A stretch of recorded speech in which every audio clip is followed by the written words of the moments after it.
Kalau kita forward-forwardan aja, ambil ketawa-ketawa. No. Kalau orang tua kita ketemu tuh kayaknya udah pertemuan keluarga gitu. Enggak juga, kayak sama aja kayak Andika ketemu bokap gue gitu. Sama gitu.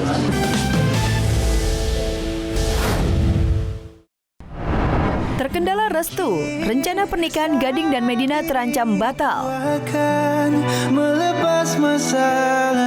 Kisah asmara Gading Martin dan Medina Dina sepertinya tak semulus dan seindah negeri dongeng. Ya, Gading yang disebut-sebut akan segera melepas masa dudanya awal tahun depan nanti, sepertinya kesulitan untuk menghidupkan dongeng cinta dengan akhir penuh bahagia. Sudah bertahun-tahun bersama, saling nyaman, bahkan sama-sama serius ingin berumah tangga. Tetapi kenyataannya, perjalanan cinta antara Gading dan Medina penuh rintangan dan berliku tajam. Yang baik-baik. Tapi yang benar Pak Gading. Berteman baik. Kalaupun sampai terjadi ada pernikahan, sebenarnya ini pernikahan yang sifatnya juga akan sangat private, tapi pernikahannya juga mungkin tidak akan diekspos karena ya tadi itu. Sepertinya sih salah satunya akan berpindah. Gading memang telah mengenalkan Medina dengan orang terdekatnya, termasuk Giselle, Roy Martin, bahkan Gempi. Namun justru berbanding terbalik dengan Medina. Meskipun umbar kemesraan dan pergi liburan bersama-sama, kabarnya hingga kini Medina masih belum pernah sekalipun mengenalkan Gading pada keluarganya, lantaran perbedaan keyakinan yang membuat orang tuanya belum dapat merestuinya. Kalau kita forward-forwardan aja, ambil ketawa-ketawa. No. Kalau orang tua kita ketemu tuh kayaknya udah pertemuan keluarga gitu. Enggak juga, kayak sama aja kayak Andika ketemu bokap gue gitu. Sama gitu. Sama ini, sama ini. Nah, kalau saya sih udah kebal. Saya kira dia baru sibuk dengan pekerjaan-pekerjaannya. Sementara itu soal pacarnya saya juga belum tahu siapa. Tapi boleh ditanyakan langsung ke Gading. Saya bukan juru bicara Gading.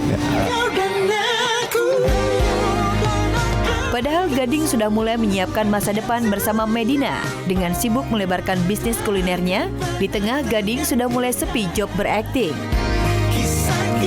Kalau sebagai orang yang di depan layarnya kan ada waktunya juga gitu.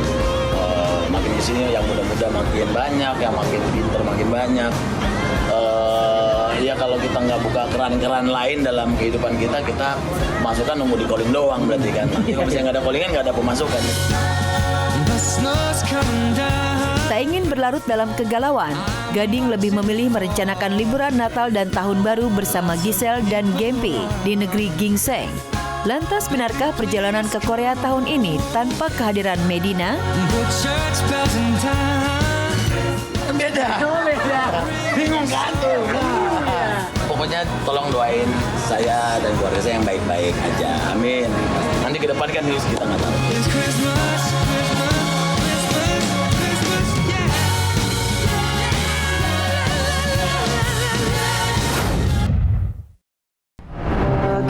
Usi Sulistiawati syok, sang bunda berpulang. Kabar duka datang dari Usi Sulistiawati. Selasa pagi, sang mama tercinta, Nila Rosita berpulang setelah sebulan dirawat di rumah sakit akibat penyakit gagal ginjal. Almarhumah langsung dimakamkan di TPU Jeruk Purut.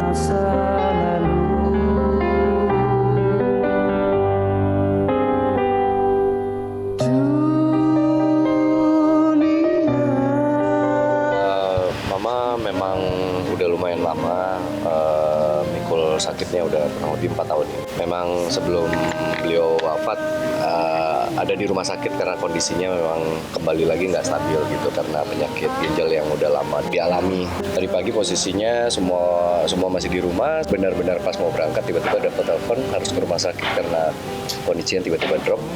Nggak lama kemudian pas kita di jalan dikabarin mama udah wafat. Isak tangis Usi pun mengiringi pemakaman sang mama. Istri presenter Andika Pratama itu nampak begitu terpukul saat jenazah Mama Nila dimasukkan ke liang lahat. Ia tak henti-hentinya menangis sambil memeluk sang ayah. Usi yang lebih terpukul karena ibunya yang paling dia sayang.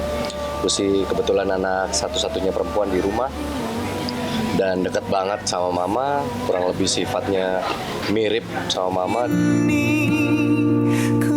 Duka mendalam dirasakan Usi atas kepergian sang mama. Ia tak menyangka akan kehilangan sosok wanita yang amat dicintainya itu. Padahal sebelum meninggal, Usi sudah akan membawa Mama Nila pulang dari rumah sakit. Tapi nyatanya takdir berkata lain. Waktu beliau kemarin kembali sadar itu, waktu sempat bisa diajak ngobrol itu dia nggak minta apa-apa, cuma minta dibawa pulang sebenarnya. Dokter pun juga sudah memberi wacana, oke, boleh deh rawat jalan. Tapi Usi juga udah nyiapin salah satu kamar di rumah ini untuk ditempatkan buat Mama gitu. Ternyata ya takdir bilang berbeda. Rasa kehilangan juga dirasakan Andika Pratama yang ikut mengantarkan almarhumah Mama mertua sampai ke liang lahat. Dika pun mengungkapkan kalau kondisi Mama Nila mulai menurun semenjak kehilangan anak bungsunya, dalam hal ini adik Usi, Gilang Pramana yang wafat tahun 2023 lalu. Bahkan sebelum wafat, beliau berpesan untuk dimakamkan tak jauh dari putra bungsunya itu. Almarhum Gilang itu memang salah satu yang paling dekat, anak yang paling dekat sama Mama. Makanya Mama waktu Gilang pergi itu terpukulnya luar biasa. Mulai dari situ memang naik turunnya kondisinya Mama. Makanya pesannya cuma itu doang. Pas beliau lagi sadar tuh, kalau tiba-tiba Mama meninggal, Mama nggak pengen jauh-jauh dari Gilang. Makanya karena tadi kita ngecek di TPU-nya, kondisinya tidak memungkinkan bersebelahan. Jadi kita tanya, mungkin nggak kalau misalnya dijadiin satu gitu. Itu Bapak yang pengen gitu, dan akhirnya ternyata diwujudin di tempat yang di lubang yang sama.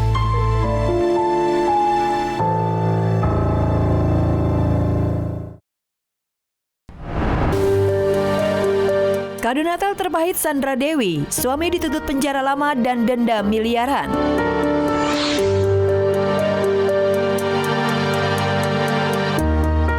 Rumah tangga Sandra Dewi terguncang.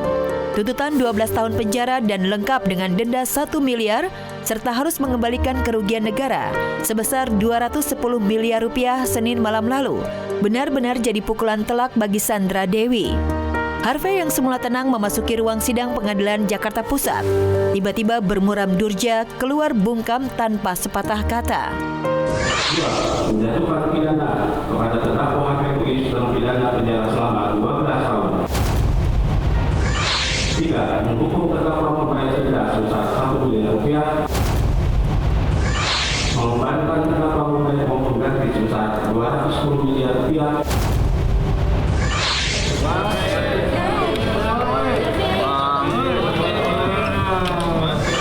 Dalam fakta persidangan bahwa angka 30 juta dolar atau 420 miliar itu atas dasar keterangan dari saksi Helena yang dipaksa untuk ngomong 30 juta dolar. Ya, setelah sejumlah aset dan rekening habis disita, Harvey Muiz yang dituntut denda 1 miliar dan wajib mengembalikan kerugian negara 210 miliar. Benar-benar jadi ujian maha berat bagi Sandra Dewi. Beratnya tuntutan jaksa penuntut umum sama saja membuat Sandra Dewi hidup di titik terendah. Bagaimana kemudian saudara saksi bisa menjalani kehidupan? Saya pinjam ke orang tua, ke adik-adik saya juga. Pinjam ya? Yang kasihan ya kalau itu diblokir rekening anak, ya memang itu terbukti bahwa itu ada kontraknya, ada itu diberikan, nah itu kan sama sekali, dan itu sama sekali nggak ada hasil audit. Saya ini punya pendapatan sendiri, mas-mas juga saya dapatkan dari brand yang saya iklankan selama ini.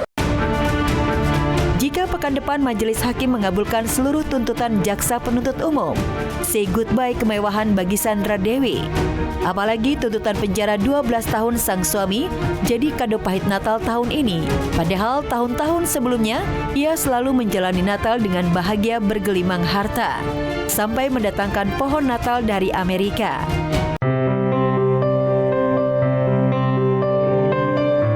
Kini segala kemewahan sirna, seiring suami mendekam di balik penjara, memaksa Sandra Dewi dan keluarga melewati Natal tahun ini secara sederhana, tanpa suami dan kemewahan seperti tahun-tahun sebelumnya. Menurut saya, Putri Bangka Belitung, nenek moyang saya ini sudah menambang timah ratusan tahun yang lalu. Apakah adil disalahkan kepada kerjasama yang hanya 1,5 tahun antara swasta dan juga PT Timah.